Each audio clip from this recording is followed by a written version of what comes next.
talk after the show. And we should be live. Let's see. Yep, we got people in the chat room already. Great. Hey, my name is Paul Knapp, and welcome back to the Man Cave. This is season number 2, episode number 14. And once again, it is Be a Man Monday. Tonight's quote is, if you have to lift up something heavy, don't ask for help. Throw out your back. Be a man. Tonight, waiting in the green room is our special guest, Curt Fukuda. He took all the photos for this book, which I'm sure every good G.I. Joe collector has. So we'll get to talk to him tonight. Tonight's YouTube channel plug goes to 1/6 Scale Dio Den. 1/6 Scale Dio Den. If you guys haven't subscribed to him, make sure you check him out. I'd like to thank all my subscribers, and 3 of my newest followers are Gary's Action Man channel, Marcos Agnostiopoulos, hope I'm saying that right, and Shiloh Signals. Next week, our special guest will be Dr. Neil Vital, who is the owner of G.I. Joe Museum. That is in Lone Wolf, Oklahoma. So if you're familiar with that museum, he'll be here with us next week. Now, let's see who has nothing better to do on a Monday night than to join me on my show. And we're going to start off with the man who we haven't seen in a while. You know him as Medic Mike. And many people don't know anything about this guy, that his spirit animal is actually a pink unicorn. This is Medic Mike.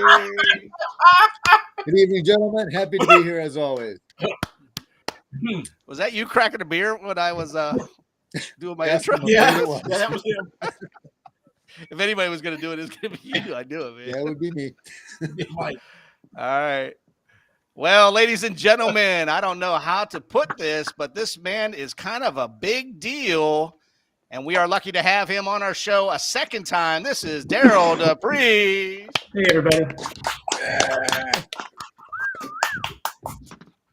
You're going to be a regular on the show, brother. I hope so. It's a fun place to hang out. I probably will. And the sun and the moon and the stars must all be in alignment, because not only do we have Daryl Dupree, but we have this man, Ace Allgood. Hooray! Hooray! I want to say one thing is I have been to the G.I. Joe Museum in Lone Wolf, Oklahoma. It is awesome. I actually grew up not too far from there, and we did a pilgrimage there, about a year and a half ago before a football game, and it is a sight to behold. Neil's a great guy, and I'm really glad you're going to have him on the show next week. Awesome. And who do we? Oh, we got the man that sometimes has internet, sometimes he doesn't. This guy is married and disease-free. He has a heart of gold, and he hopes to be an astronaut one day. This is Stacy Armstrong. Yay! Hooray! Your wife gave me that information, by the way. She's that'd be kind of tough. She's not with us anymore. Oh, damn, dude. I should have checked. Sorry. My fault. Sorry, it's okay. Let's see. Who we got? We're going to go around the horn, as always. We start off with Medic Mike. Where are you? I see you in there, but I can't see you on the... There you are. Right here. Go ahead, brother. You're up. What's new? Oh, okay. Let's see. 2 things that I thought were kind of cool. Picked this guy up last week. Nice. Real cheap. Oh, Gord. Nice shape. The Gorn, yeah. Pretty cool. His articulation is pretty slick. The only problem is ankles don't do anything. He can do this. But he's really accurate to the the appearance in Star Trek Arena. I'm pretty happy with it. $5. Can't go wrong. Who made it? It's not Hasbro. It's a... This is a Playmate. Oh, Playmate. What scale is that? He's about as tall as a Joe, slightly taller, so I'm going to say 1/6. Okay, that's good. And Pretty cool. I see this guy here. I just finished putting together. He's a combo of Cotswold parts, a modern talker unit, and some 40th anniversary stuff. He's as a pilot because he's got a pilot box. So kind of cool. Somebody else to stand on the shelf and look neat. Yeah. Yep. Trying to catch up to the chat here real quick. Sorry. People were commenting about your gourd, so I was trying to catch up with the lizard. Really screen accurate. I was pretty impressed with how they got the details right and everything. Heck of a lot better than that Eagle one they put out back in the 70s. That's for sure. Yeah. Oh yeah, definitely. That was Yep. ridiculous. Yep. And aside from that, it's the usual flocking and fixing for others. For some reason, people are dumping talkers on me like they're raining or something. So Mine, I, I ain't had the flock boxed out in about a week because everything's been talkers. business is good. Yeah. Oh yeah, I'm good with it. So yeah, one more thing. May have seen the post from a couple weeks ago, but I really tore that baby. Yep. Yeah, Stacy will probably can relate. I was cutting the flywheel off a talker, not the narrow strip one, but the wider cover. Damn X-Acto knife slip, 5 stitches, 5 stitches, pay and a trip to the emergency room. Ouch. Oh, Yeah. Mike. Yeah. Oh, It's better now though. We're good. Did you charge a premium on that talker repair? I didn't Hell even think to do that, to tell you the truth. All I was concerned about was did I cause any nerve damage? Yeah, and they you get to keep your thumb. Yeah, the amount of blood was incredible, to say the I'm least. sure, man. Oh yeah. oh, I bet. Exacto knives are sharp, man. Oh yeah. All right, moving on to Mr. Daryl DePriest. What's new in your zoo, brother? Hey, well, I just got done driving across the country to San Diego. So I'm at my mom's house for a month or so, helping clean up some stuff. And on the way out, I stopped in Dallas at Heritage Auction Galleries. A couple weeks ago, maybe it was, the week before last, I won a couple of things in their Planet Hollywood auction. And I picked them up on the way out. And I don't know if you can see this, but that's coming in pretty good. Oh, yeah, that's coming in good.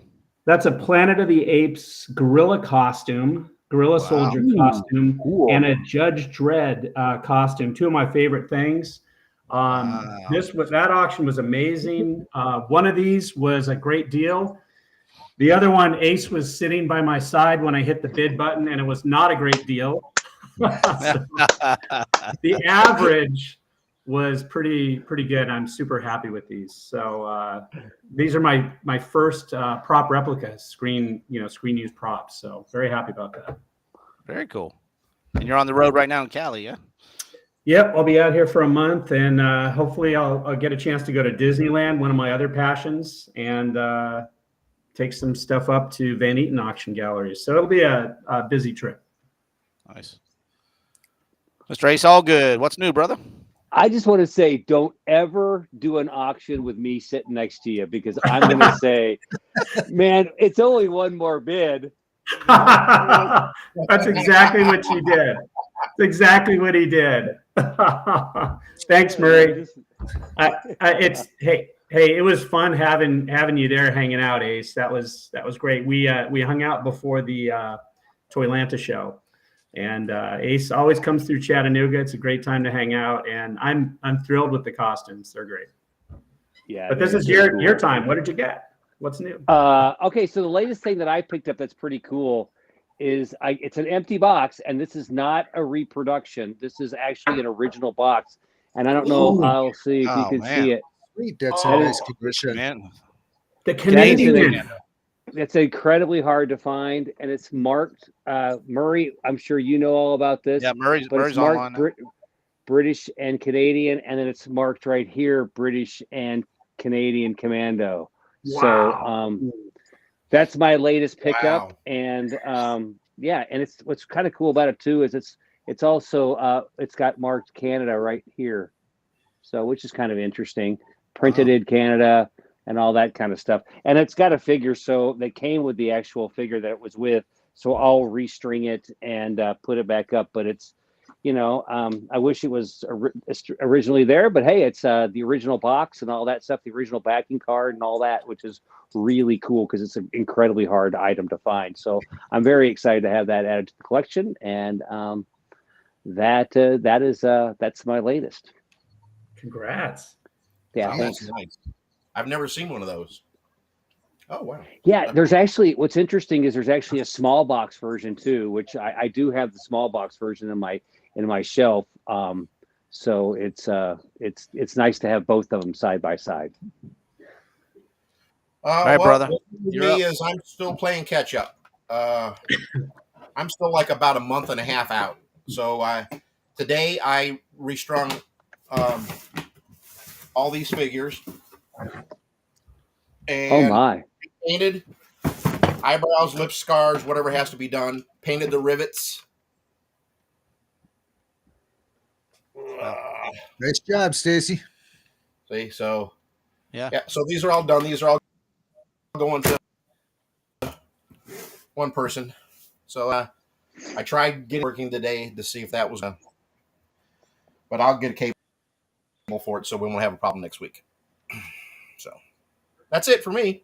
I'm still playing catch up. Like I said, I'm a month and a half out. And I have people still wanting to send me stuff. I'm like, sure, go ahead, just pile it on. I'm a glutton for punishment. I know that feeling. Hey, but you got I both can- wrists back now, right? You got both hands. Both Yeah, but the left hand is still something's wrong with it. I should go to the doctor, but I don't like my doctor, so I'm not going to. I'm just going to suffer in silence. Nobody likes doctors, man. So. No, I don't. Hey, before we bring in our special guest, I do have one thing to share with you guys, and two of you I've spoken to about this. I just want to say something, and I did call the guy and I spoke to him, Mr. Phil Iverson. Oh yeah. Ace, I recognize I that. sent you that info, and Right. Stacy, I think. Okay, so what I got out of this gentleman, and again, I'm not sure I'm going to bring him on, but I just wanted to bring this up. So for those of you watching that don't know Mr. Phil Iverson, he's 84 years old. He lives in Illinois, and he was in the 101st Airborne in Kentucky when he was 21 years old at Fort Campbell between August 23rd, 1962, somewhere around that time frame. And he claims that Hasbro and Don Levine came there and took pictures of him and two other soldiers at the time, but they had them sign some type of release saying that they were going to use their photos or they may or may not use them, blah, blah, blah. Well, he's claiming that he's the face of G.I. Joe, and he even has a scar on the side of his face to prove it. And I thought that was like an extra thing. And he said no. And he even went into detail how he got that scar when he was a little kid. He got hit with a shovel and he got cut. And, you know, he had that scar all of his life. It wasn't from Vietnam or anything like that. So I don't know. Can you guys elaborate? I mean, do you know much about this person? I mean, he said at one time, he goes, "Did you read the Joe report? Did you read the Joe?" He kept saying that. I said, "No, I don't." I He have said there was read an that article in the Joe report. I've Yeah. read that. I've read about this guy in the Okay. Joe report from Yeah. Patches of Pride. Yeah. So I don't remember a ton of detail. It's been a while, but the story, as I remember reading it, had some validity, at least in my mind at the time.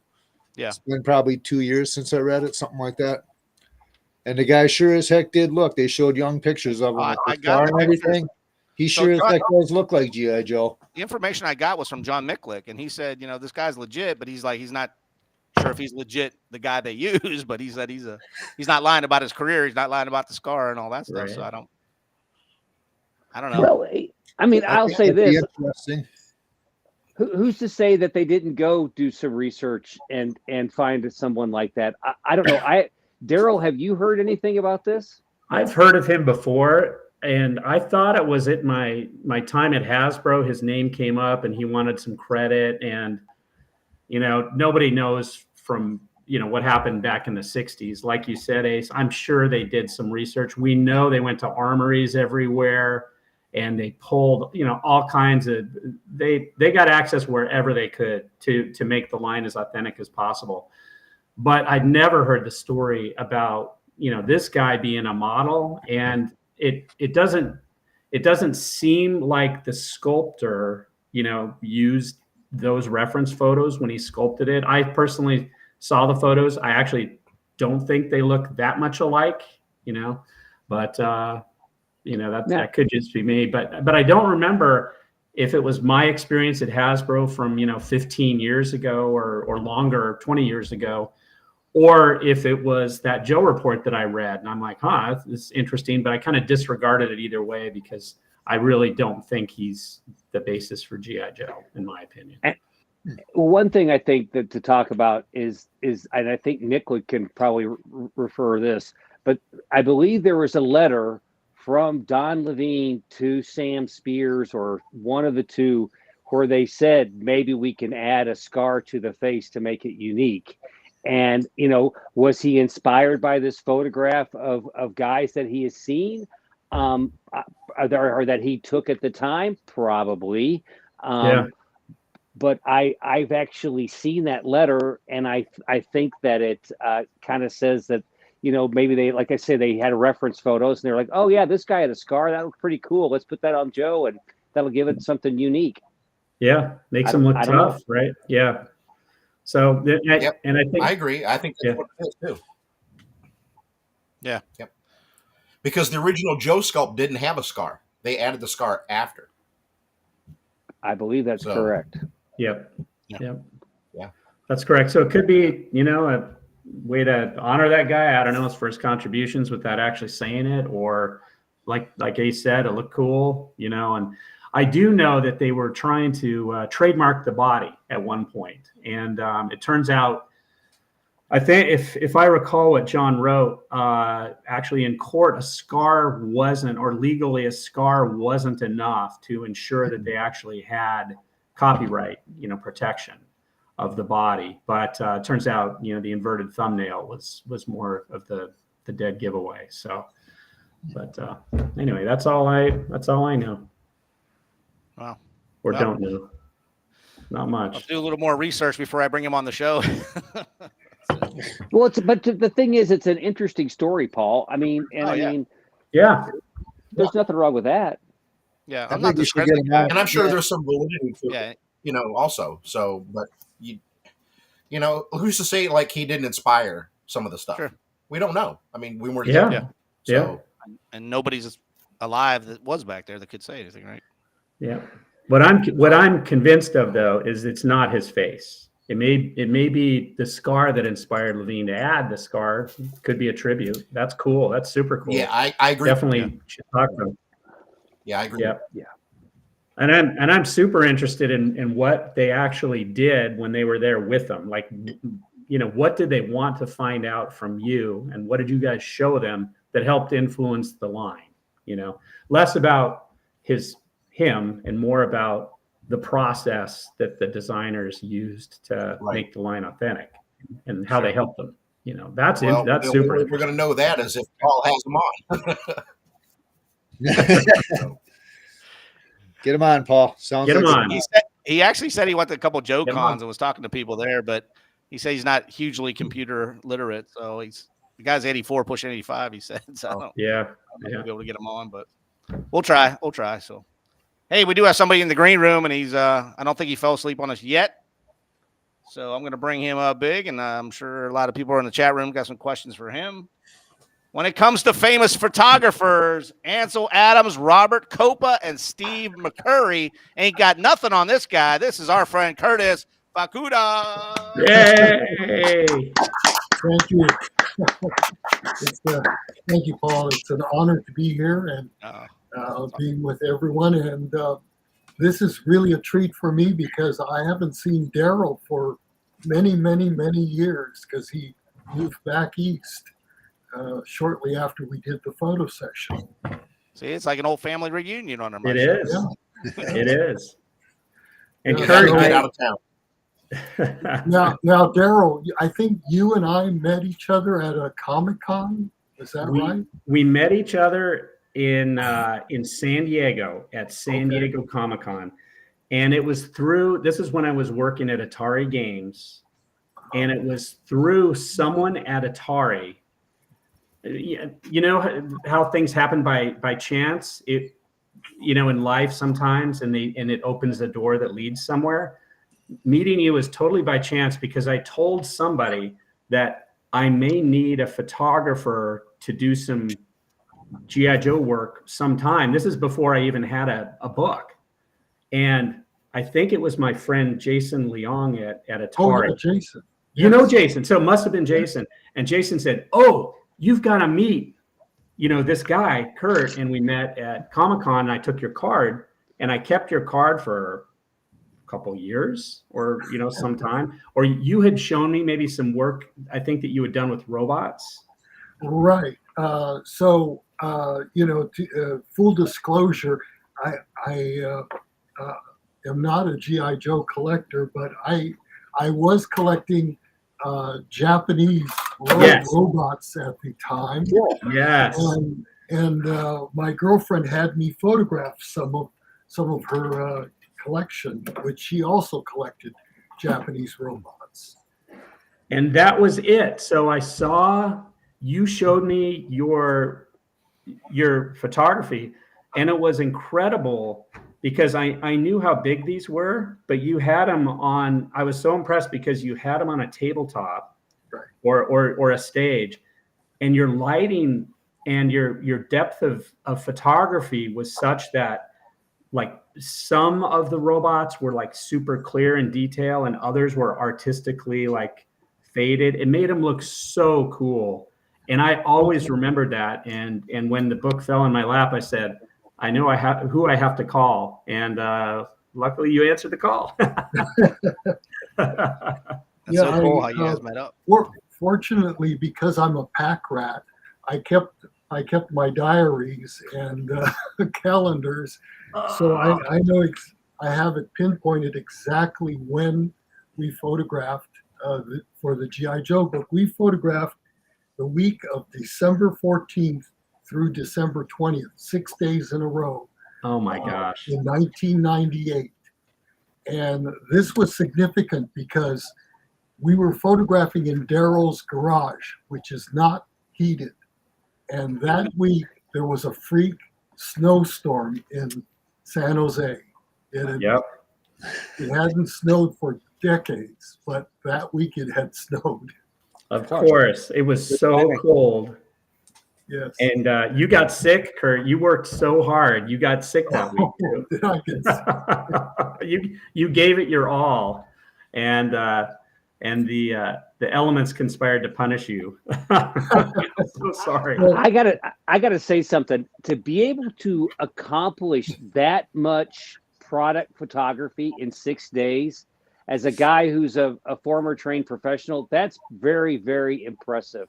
To be able to pull that amount of quantity off with that quality of the actual work that you did, that's impressive. I mean, I know Daryl's the king of the spreadsheet, so he must have kept everything straight and all that stuff. But yes, he did. It's really quite impressive, the amount of work that you pulled off in 6 days. Yeah, a lot of it was Daryl's organization. So he grouped the photos together so that, we were doing all the jungle photos together. We were doing photos that needed something that looked like a pond together, and some photos that needed a beach scene, all grouped together. So that made it go really much faster than it could have. Yeah. So the people in the chat room are people that, let me just cut in real quick. If you're not familiar what book we're talking about this one right here. I think most G.I. Joe vintage guys have this book. Ace, I thought you said this was the Bible of collecting last time we were. Absolutely. Everybody probably has that. So last time, there we go. Last time, Daryl, we had you on as a special guest. You said there was, what'd you say, 150 pictures submitted or 200? No. Curt, do you remember what we actually submitted? It was like over 200. I think it was like 220 photos. So that means we were doing like maybe 36 photos a day. Yep. Which is setting up everything, lighting it, And, okay, so I want to bring up one thing. This was not done digitally, correct? No. This was done on film. Now, were you doing test shots to get like Polaroids to get an idea of what you were doing? Yes. We were doing, we took Polaroids of every setup, and Daryl would study it, and if it looked good, we shot on film. I used my Hasselblad, which is 2 1/4. I'll bring it up. 2 1/4 film, so it's 2 1/4 inches.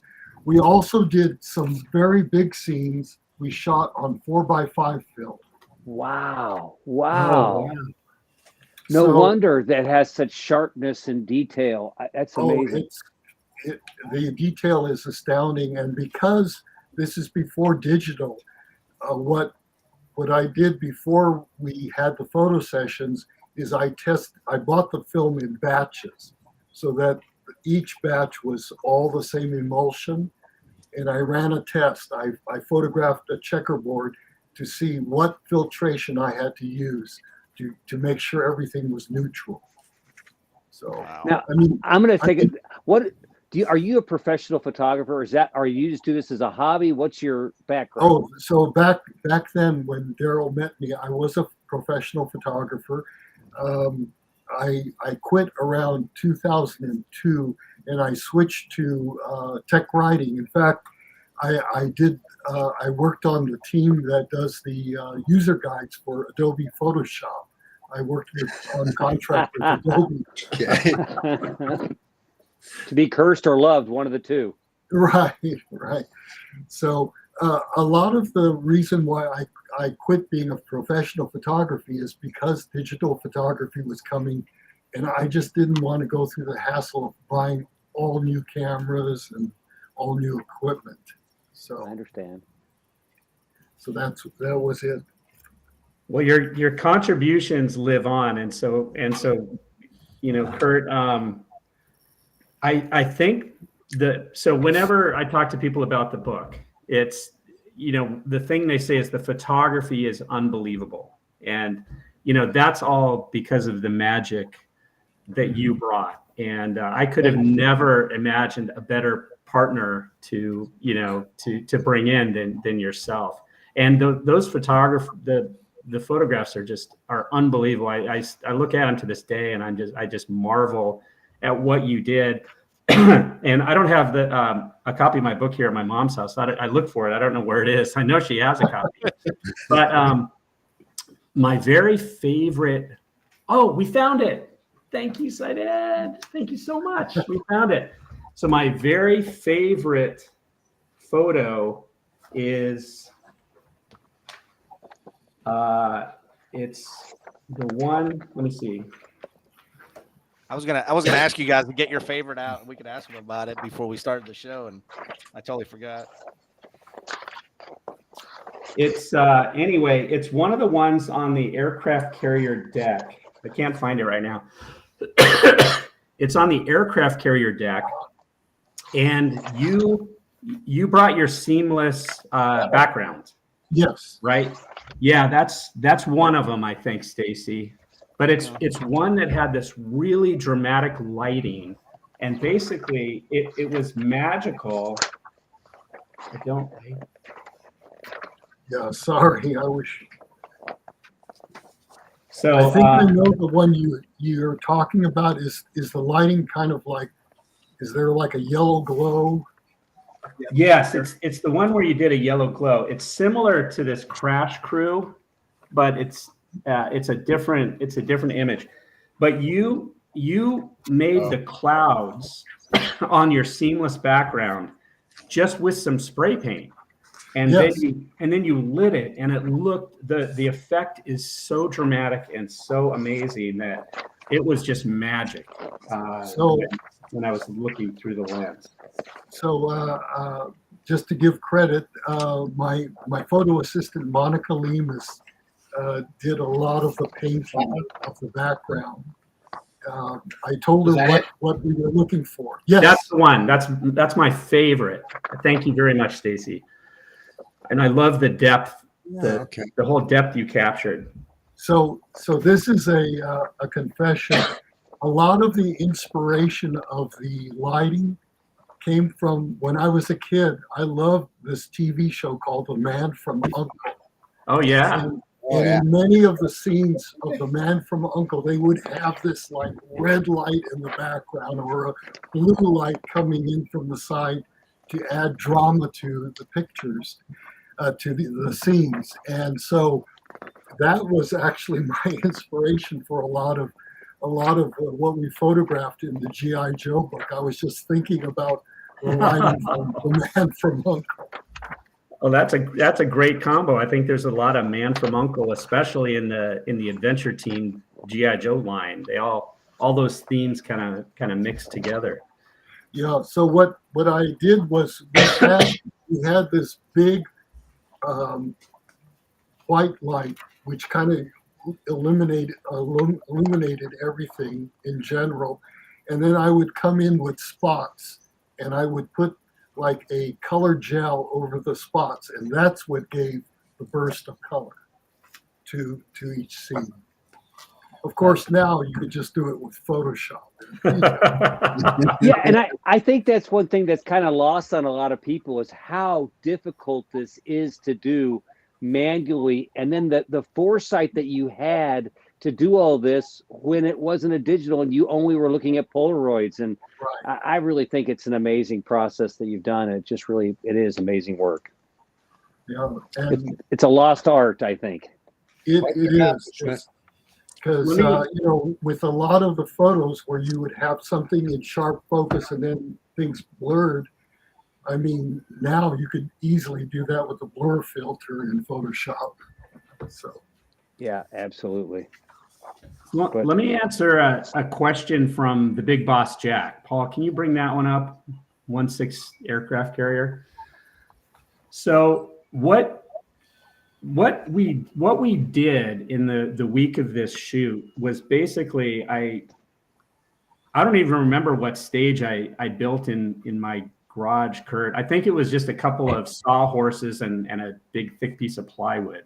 a big piece of plywood, we put bricks underneath because we had so much weight that it Right. would bow. It was bowing in the middle. That's right. So Daryl actually put bricks underneath just to hold up the table and keep it level. And then But I remember you got a piece of asphalt. that's right. It was roofing. Roofing asphalt. Yes. I should back up for just 30 seconds and say anybody who's done toy photography, and Curt, you may do this, and I certainly do it, is we sometimes walk through the world with a different filter than normal people. Yeah. As a G.I. Joe collector, we're looking for 1/6 scale things that fit with Joe, weren't made for Joe, things that have the right texture, like miniature plants could be something. Ooh, I could use that for Joe. So I'm always gathering and thinking. And now I've got crates full of cool stuff for Joe, plants and artifacts and things like that. But back then, I was trying to figure out how to do the textures right.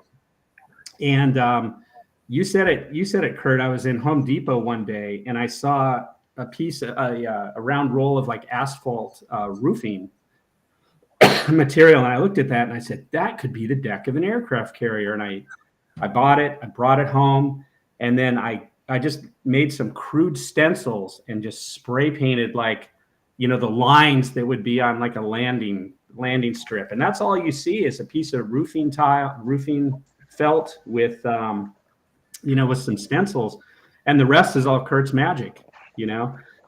So it's simple ingredients and beautiful lighting and a relentless focus on the subject. I think that's what you really brought, Curt. Right. It's the same magic I saw in your robot photography. It's like, making the subject come alive. Daryl also collected a wide variety of plants.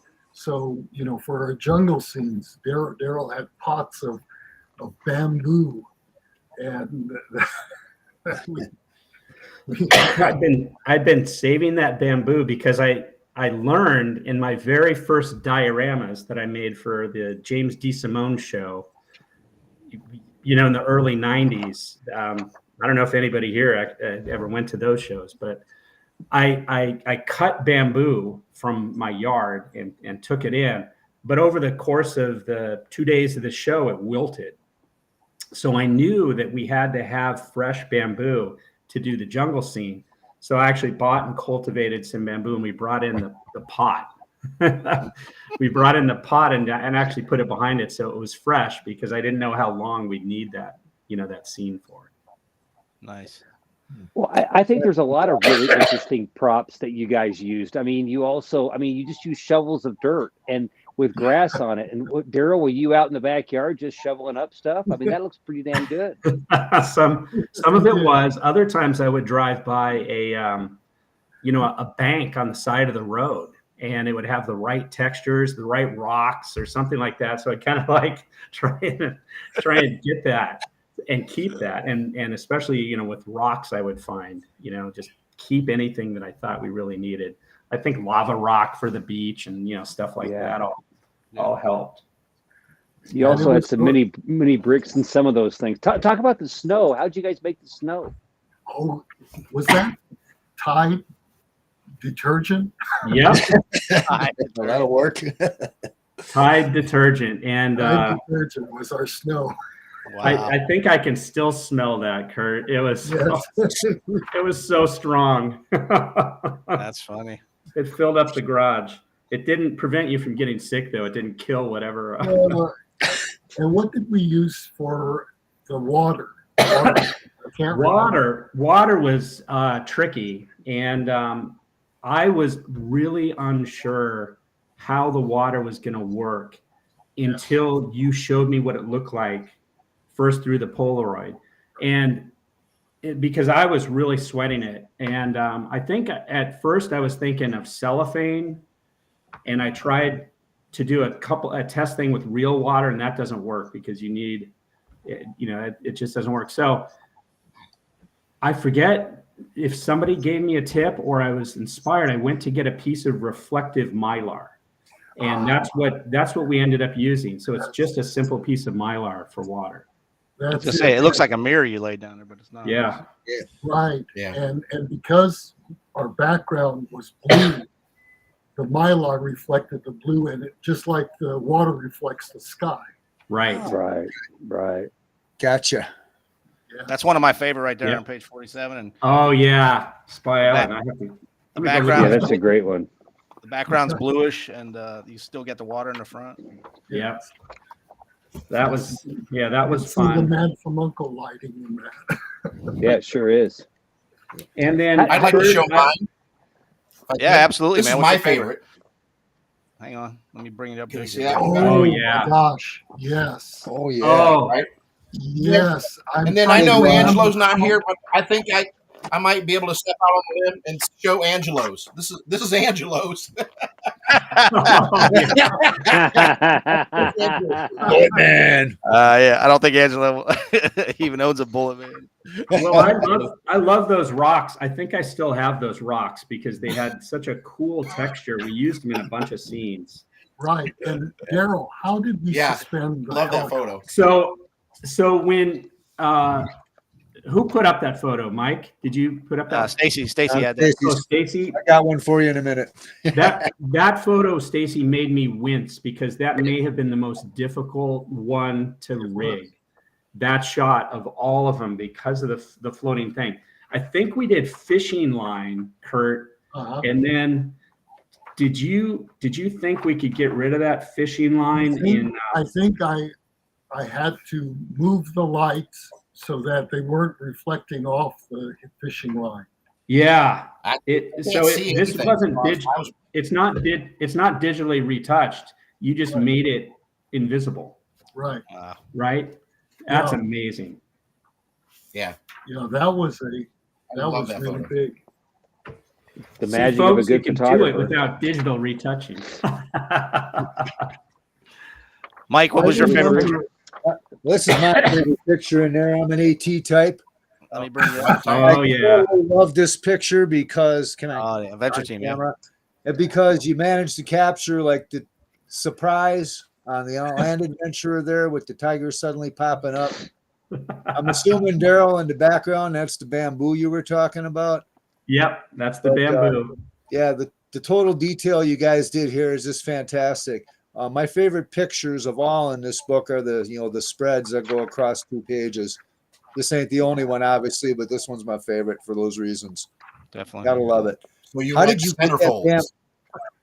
Yeah, kind of. I like centerfolds too, but this doesn't qualify. Okay. But how did you get that bamboo to stand up like that? Did you have to bury it in the dirt, or did you like drill holes in the table, or what? Yeah, Kurt, I think you have a picture that shows. Can you? Yeah. Can you? Oh wow! Behind the scenes. You able to hold that up? Or? Unfortunately, it's on my computer. Oh, okay. I don't think we could share the I think screen. we can do an assist here. Because Is it the one I sent you? Yeah. It's the one I sent. me. So I don't know if you can see it. So this is a picture of the stage, and this right here is the pot that it was in, and so it's living bamboo in a pot. I see what you did. Okay. Yeah, that works. Yeah, and so we just lifted it up, and then I think this one has really thick bamboo. I guess all of our jungle shots were shot using the same thing, or maybe we thinned it out. I really don't remember, but that's how it was done right there. Right. Thanks for taking that picture, Kurt. I didn't remember seeing the behind the scenes stuff. That's pretty magical. I love that. I figure. Now, Daryl, you told us a story when we had you on about making the book and how you sent it to the publisher. Does he know the story about the pictures? So, Kurt, I think you know this, Kurt, but I told the audience last week that initially in the book. So I got the book project, and I knew I wanted to have it be complete. I wanted every single G.I. Joe set in there with its own picture, showing all the stuff it came with, so people could enjoy the photograph, the artistry that I knew we would do, but also they could see all the stuff that they could collect and complete all the sets. So I knew I wanted it to be complete. And there are, I don't know how many sets in G.I. Joe. There must be 225, because I think there's a few less. There's a few less than that, because we had some other historical pictures and stuff like that. So let's say there are 200 sets for G.I. Joe. When Running Press initially gave us the project, they said that, okay, you've got a budget for, I forget what it is, 140 pictures and so many words, like a huge number of words. And so, but we shot all the G.I. Joe stuff, and I didn't want to combine things. You know, I think I combined a few things, but I didn't want to combine things. I wanted everything to be romanced. And that's what you brought. You brought that romance. When they saw the pictures, they called me back and said, these pictures are amazing. We're going to completely flip everything. We're going to use 100%. We're going to use every single one. And we're going to cut your words down by, it was like they cut them by half or something like that. Oh, no. So, but I'm like, that's the right move to make, because these pictures are amazing. They actually added pages to the book too. I'm glad. But they really cut my words up. I remember on a couple of the days we were photographing, there was someone, I think he was from Gilroy or Morgan Hill, came and he brought a couple of his figures. I can't remember who that was. Yes, that might have been Craig Polnoff. He was the that's a great memory. The G.I. Joe medic. I don't know if you guys. Oh, that's it. Yes, yeah, the G.I. Joe medic. No, that's DeGrella, who's the medic, right? Craig Polnoff was the G.I. Joe doctor. Do you guys remember? That's way back. I remember. Yeah, the G.I. Joe doctor. So he and I were really good buddies when I lived in San Jose, and so he brought up he loaned me like maybe one thing at the one of the Action Man figure, I think that wasn't mine or something like that. He loaned me. So, but that's a good memory, Kurt. Yeah, I remember. Real quick, Daryl, when you signed my book, I probably really should have got Curt to sign it then, right? Is what you're saying? They put out all your words, and it's really Kurt's book, is what you're saying. No. Kurt, I will say this, and so I said it before, Kurt, that I think the reason this book is so beloved by G.I. Joe fans is because of what you did. Like, nobody else could have done this. It's you, and it's just absolutely amazing. Otherwise it just, I think, would have just been a regular book, but you just. Well, the feeling is mutual, because Daryl, as you said, is so organized that if I were given just the G.I. Joes to photograph, I wouldn't know where to start. Daryl was the one. And also, you told me you had 1 week. That's it. So I had to be organized. I had to get it done, because otherwise we wouldn't have been able to shoot everything. What happened, Daryl, was I was on vacation the week before, and you said, "Oh, we need the photos before Christmas," and that's why. Go ahead, Ace. Ace, you got a question? No, my question was it if it was only a week, were you supposed to do it in 5 days and you took 6, or was it like, how did you work that thing out? See, here it's my producer mind going, my God, is that a 3-day week or what? You know? I want to say, Curt, that we had a schedule where everything was shot on 12 dioramas, 12 different set changes. And we said, when you came in the morning, I would have that one set up that would run through lunch or 1 or 2 whenever we'd finish. Then you'd break. I'd set the stage again for the next one, and we go through our dioramas that way, 2 a day for the 6 days, right? Is that right? We did the 6. And so luckily it worked like clockwork. You know, you were able to set the lighting and get the shots we needed. So we stayed on that schedule. Otherwise, Ace, yeah, I think it would have been trouble. So, but Curt worked, nonstop. Well, and very impressive. Daryl had everything staged, so that we knew the next shot would have these figures in it and these props. So, he really organized it so that as soon as we finished one photo and broke down that set, we had the next group ready to go in. Did you sleep, Daryl, that week? No. Actually, yeah, I did sleep. Oh, and another thing, Daryl's son was born during. That's right. Dylan was born in June, so he was, 6 months old at the time. He was still an infant. and Patty was a trooper. She took care of him, and I think, was she still working? My mom maybe came up to take care. I don't remember. Geez, I don't remember the family's contributions. That's really bad. But we did acknowledge them in the book, Curt. I don't know if you remember this, but there are Easter eggs hidden in some of the photos. Oh, wow. That's right. You put some Easter eggs. We put some Easter eggs in, and they were more for us, but it's been fun to tell people over time. They're hidden in the bricks, on some of the bricks. Like Curt, do you have a copy of the book in front of you? Not in front of me, but I remember your son's name is written on one of the bricks. That's right. I put DDD. So my initials are DDD, but so is my son Dylan's. So, and then I put his birthday there. And then Curt, this is one picture on page 98. Uh-huh. This is an Atomic Man picture. And down in the bricks, you wrote on one brick, you said CF plus MS. Oh, my wife, Monica Smith. Yeah. There it is. I found it. I see it. Yeah. Yeah.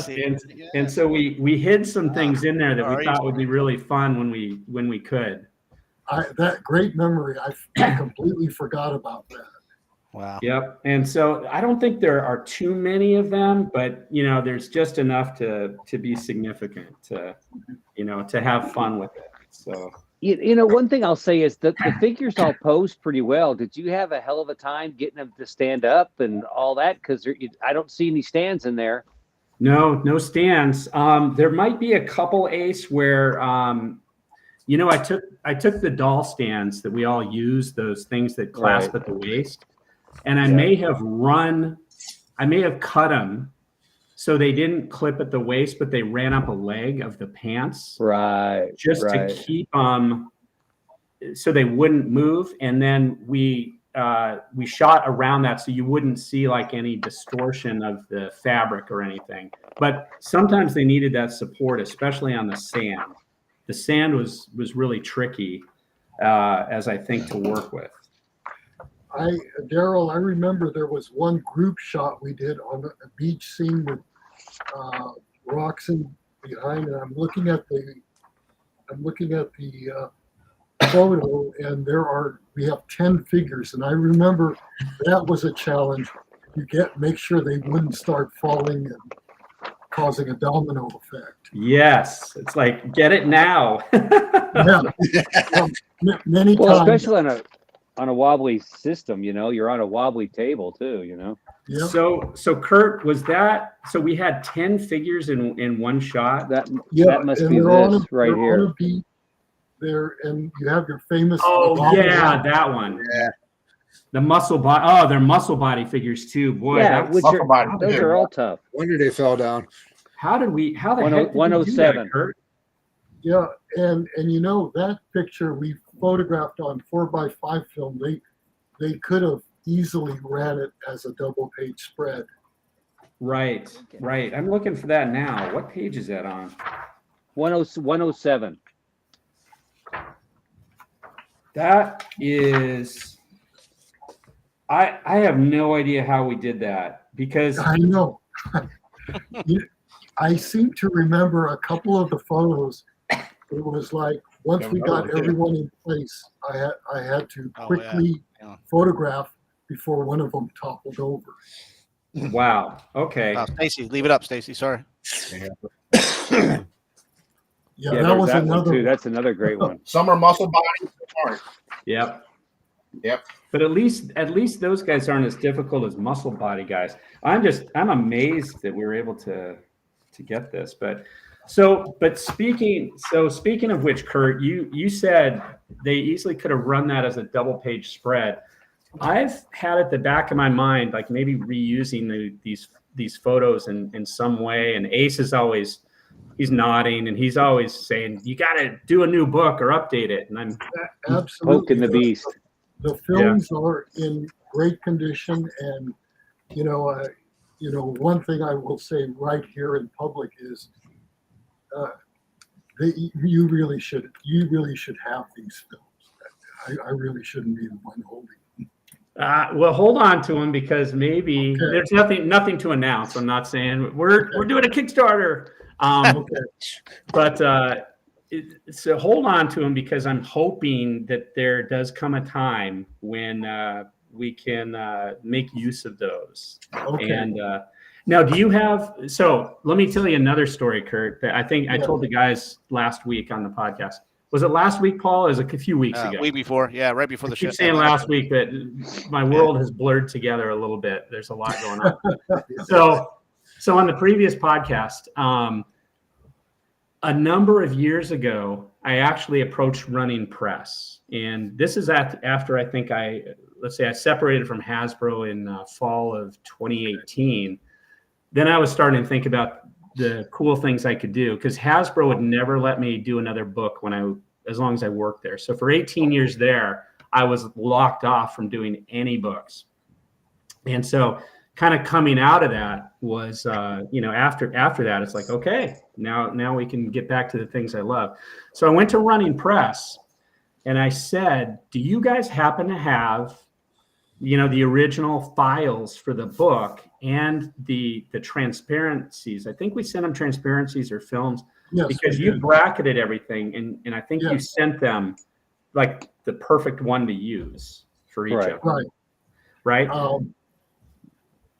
But so they said they looked in their dusty archives and the actual imprint that made this book, Courage, doesn't exist anymore. But Running Press said, sorry, we don't have anything. And I know I have a set of slides you gave me, transparencies, but it sounds like you've kept. What happened, Daryl, was Running Press felt a little bit bad because they forgot to put my name on the title page. So they sent all of the film back.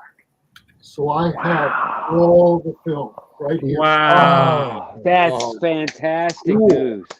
That's amazing, Curt. That's wonderful. Everything. And they're in great shape. That is good news. So maybe that could go on the 3D Joe site. Yeah, I'm thinking. Ace. Yep.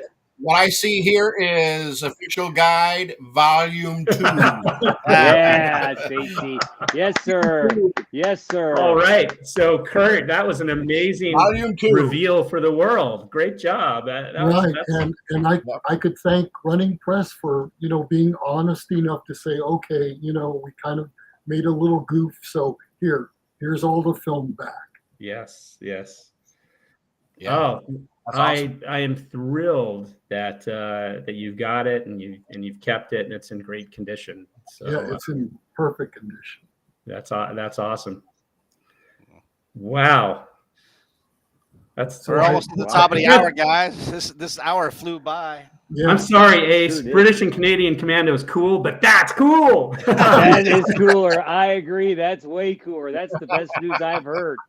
The fact that That you've is got 4x5 fantastic, Curt. chromes is like amazing of that stuff, man. Oh, that's Oh cool. wow. So I know the wheels are going to turn, Curt, and so and I know Ace is thinking and he's not going to let it go. So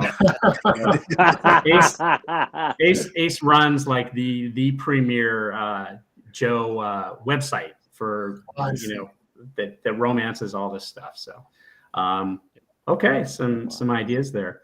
Yeah. So Curt, to both you guys, why I got you both on here. Daryl, I've read your book once, but I probably went through it 100 times looking at the pictures. So to me, that's I read it once, but I went through it 100 times looking at pictures. So. Well, thank you for reading it. I think a lot of collectors are like that. I told this story before too, that when they edited my text, they took out a lot of the connective tissue, like the social commentary, like at this time Lost in Space was huge, and so this influenced that, and blah blah blah blah blah. All that, they stripped all that stuff out. And it's just a bunch of superlatives run together. Like this set was awesome, and then and it consisted of this, and then the next set, this set was great. So it sounds like just a fanboy gushing about products, and the photography, to your point, Paul, is what really makes it come to life. So. Well, see, with a possible second volume, you could put all that social commentary back in. I could add it back in. It's probably really bad, but we could add it. You're right. The lost words. Yes. Well, Curt, before I let you go, at the end of every show, we have to do a trivia, okay? Okay. I'm not letting you out of it. Daryl had to do it. Ace had to do it. So it's trivia time. So. Okay. I know you said you weren't a G.I. Joe collector, so I didn't want to do G.I. Joe trivia on you. Okay? All right. So what I did to make it maybe a little, you're from California, correct? Yes. Okay. So this is how California are you? So what do you know about California? So the way we do it, it's true or false. We're going to go around the room 3 times. Everybody gets 3 questions. We're going to start at the top with Medic Mike. And again, it's just true or false. Okay. First one up. Skateboards originated in California. True or false? Medic Mike? True. That is true, sir. Yes, it is. Yes. Good job, Mike. Daryl, this isn't fair. You're from California too, kind of, sort of. Right? Yeah. Okay. San Diego native.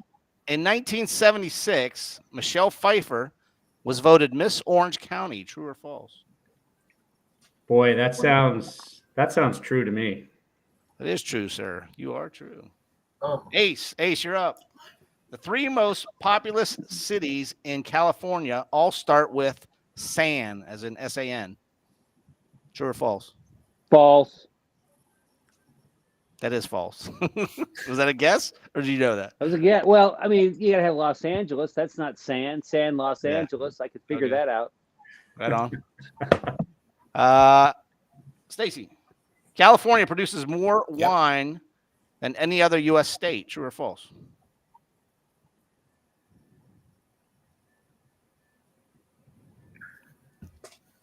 True. It is true. Yes, sir. Oh, Yeah. Pressure. All right, Curt, you can finish it up. Pressure's on. I think everybody got their oh my gosh, everyone got it right. Oh. The world's tallest tree can be found in California. True or false?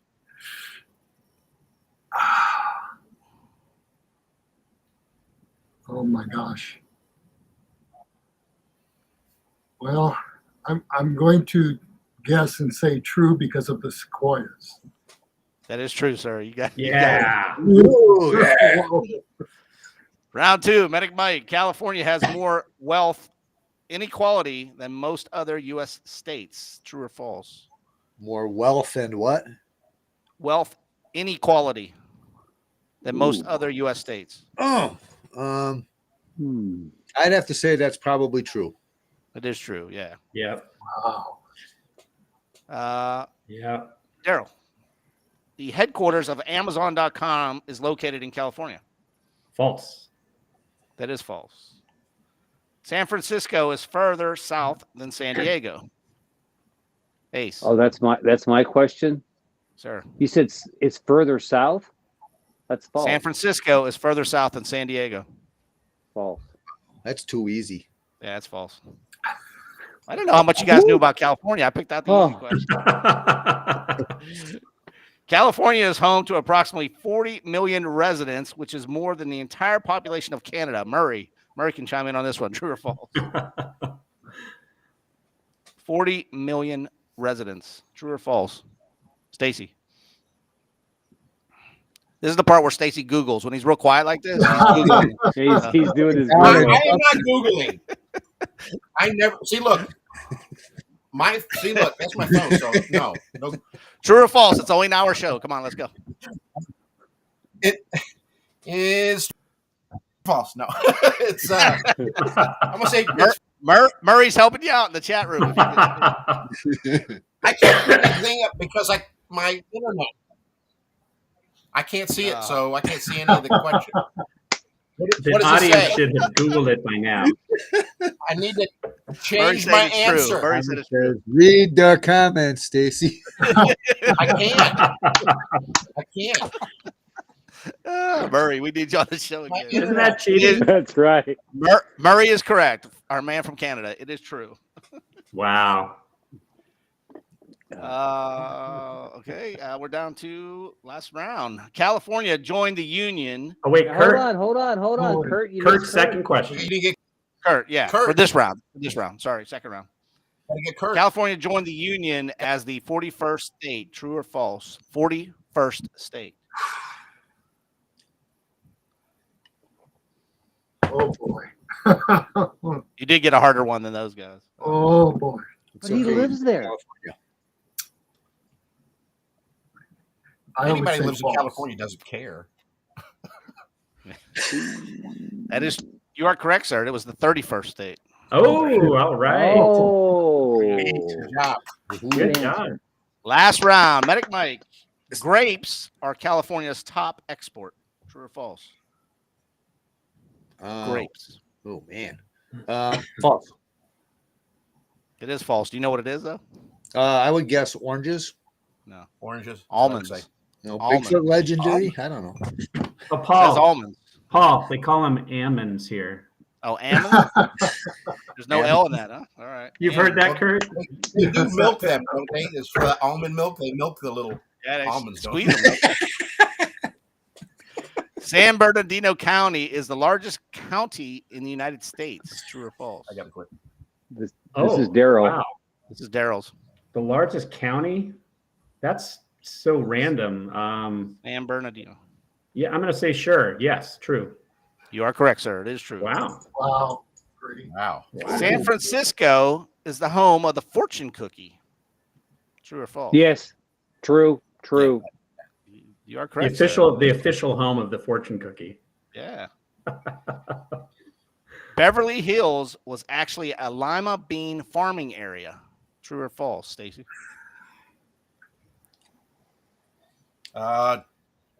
True. It is true. Whoa. Wow. There you Look go. at that. No Google either. No googly eyes. The lima bean farmers were squeezed out. Yep. You know, Stacy, I still got the off button, man. I can still do this if you want. Hey. You put him on the All end. right. Does that mean he gets another question? To Yeah. our Oh, yeah. special guest, Curtis. Curtis, you can bring him home with this, man. All right. Okay. California is the only state that has hosted both the Summer and Winter Olympics. True or false? Oh.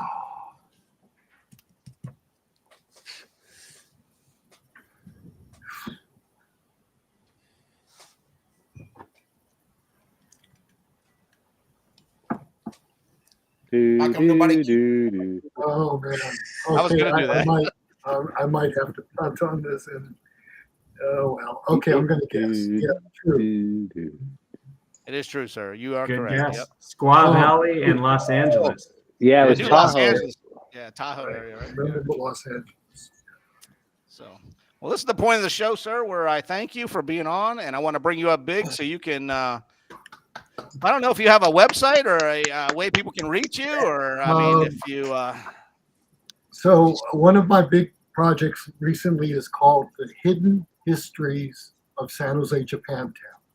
San Jose, Japantown is one of the only remaining Japantowns in the United States. So Google Hidden History of San Jose, Japantown. You'll get a YouTube channel and you'll get a website. And those are my recent projects. Oh, Well, there you go. fascinating. Very cool. Thanks for sharing. Awesome. Yeah, That's definitely. cool. Yeah. Is there And a you book don't in the future, Curt? Maybe. Yes. Definitely. That's fascinating. Once again, I want to thank you, sir, and thank everybody in the chat room. If anybody else has anything to add before we head out? Thanks, Curt. It was great hanging out with you. Thank you, everyone. Thanks very much for going through all that work, guys. It was well worth the effort, and I think that everybody in this community appreciates it. Definitely. Oh, Mike. that's so true, Mike. That says it all. Thank All you, right. Paul, for having me on. Absolutely. And if I can pay it again to come back on, would you be willing to do another one? We'll do that when we have volume 2. Yeah, volume 2. All right, that sounds great. All right, everybody. His check's booked. All right. Everybody have a great week. We'll see you next week. Thanks, everybody.